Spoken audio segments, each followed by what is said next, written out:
Part 1 of my Araku trip. మేమైతే first Araku వెళ్ళగానే Borra కేవ్స్కి start అయ్యాం. ఇంకా టిఫిన్ చేయగానే అయితే స్టార్ట్ అయిపోయాం. మేము వెళ్ళాల్సిన ప్లేస్ అంటే మీరే చూడండి, ఎంత హైట్ ఉన్నామో అంత దూరం నుంచి ఆ చివరి నుంచి ఇంత దూరం మనం నడుచుకుంటూ వచ్చాము. అది ఎక్కుతున్న కొద్దీ కొండ ఎక్కినట్టుంది. అరకు మొత్తం కొండ టైప్ కదా. మేమైతే అరకు డాడీ వాళ్ళ స్టాఫ్ మెంబర్స్తో వెళ్ళాము. ఎందుకంటే షోరూమ్ సిల్వర్ జూబ్లీ కాబట్టి మొత్తం షోరూమ్ స్టాఫ్ వాళ్ళ ఫ్యామిలీ కలిసి అంతా అరకు విజిట్ చేయడానికి అయితే వచ్చాము. ఫైనల్లీ అలా నడిచి మేమైతే బొర్రా కేవ్స్కి వచ్చేసాము.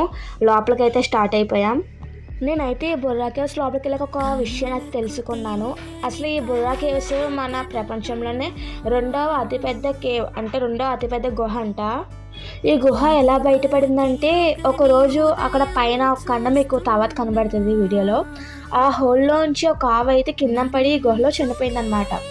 అయితేనే ఈ ఆవుల కాచుకున్న అతను కదా, ఆవులు కాపరి, అతను ఈ ఆవుని తీసుకెళ్ళడానికి అప్పటికి గుహ ఇంకా ఎవరికి తెలియలేదు. ఈ తుప్పలు చెట్లు ఇవన్నీ కొట్టుకుంటూ ఆవుని తీసుకెళ్ళడానికి వస్తే అప్పుడు ఈ గుహ బయటపడింది. అప్పటి నుంచి దీనికి బొర్రా కేవ్స్ అని పేరు పెట్టి ఇలాగా కొన్ని జరిగినాయి అంటే నాకైతే ఎక్కడి దాకా తెలుసు.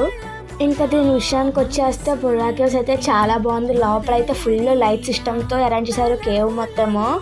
అలాగే లోపలికి మనం వెళ్ళే కొద్దీ నేను మీకు ఇచ్చే ఇన్స్ట్రక్షన్ ఏంటంటే, ఆస్తమా ఆక్సిజన్ ప్రాబ్లం ఉన్న వాళ్ళు కొంచెం ముందే డ్రాప్ అయిపోండి, లోపలికి వెళ్ళకండి.